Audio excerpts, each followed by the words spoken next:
Happy Thursday, guys. It's the last day of the week, and you made it to your next 3-day weekend. Congratulations. Today we're going to take a look at a few things.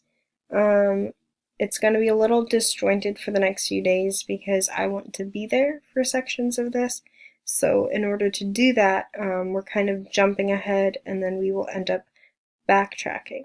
So the first thing we're looking at here is a list of possible topics that you can research for your persuasion paper. There are 33 items in total, and you need to choose 5 of those today. So what interests you? What would you like to look at? What makes you angry, sad, or wanna angry, sad, or fearful would be the 3 that you can look at. So what do you think is interesting to you? I need you to choose 5 of those. Okay? The second thing that you're going to see posted on Google Classroom is a KWL. And you've done these before in other classes. Obviously, you're going to choose your 5 items, which will go here, 1, 2, 3, and 4. This is where you're going to write down those topic choices from the other persuasive areas. Okay?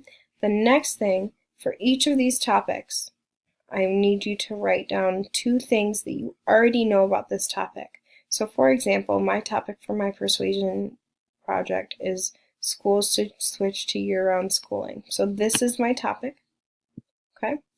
And I know about schools currently that most schools have a summer break. I know that. I also know that year-round schools would go the same number of school days, the breaks would just be the different part. So that's what I already know. This does not need to be something that you are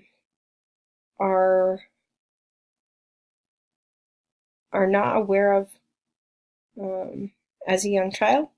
So if you want to talk about space, because you're saying that we should adopt space travel, then what do you know about space? This is what you already know. It is what you already have coming into the topic. So you should find 2 things for each topic choice that you already know. Then I want to know what 2 questions you have. So what questions do you have about this area?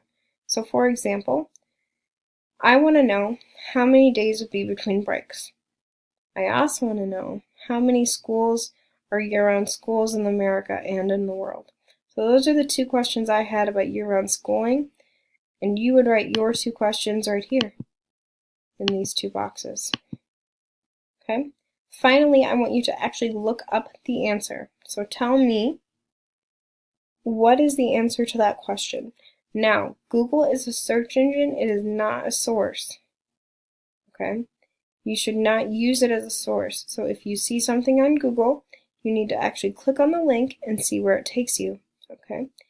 Now, once you see where it takes you, as long as that's not Wikipedia, and it has either an author or an organization to blame, then you should be able to use that source. Now keep in mind, just as we talked about earlier, each person has their own form of persuasion. So, some websites are not as reliable as others, so be very cautious of using websites that you're not sure if they have true facts or not. So again, in this column, you are going to find the answers to this column. Okay? So total, you're going to fill out what you already know. What questions do you have? And what are those answers to those questions? You should do each of those for all 5 of your possible topic choices. Okay? So you should have 5 possible topic choices, 10 what you already know, 10 what you want to know, and 10 answers. Okay? So you should notice that here I couldn't find the answer to my question. So I couldn't find the answer to around the world. The number of schools is increasing. There are just over 3,100 in the United States. You should copy the URL, so the www.whatever, into your box as well, so I know where you got it from. So you should have this. You should be able to get through probably your first 2, if not 3 topic choices today. So your focus should be on this KWL, and we will go from there.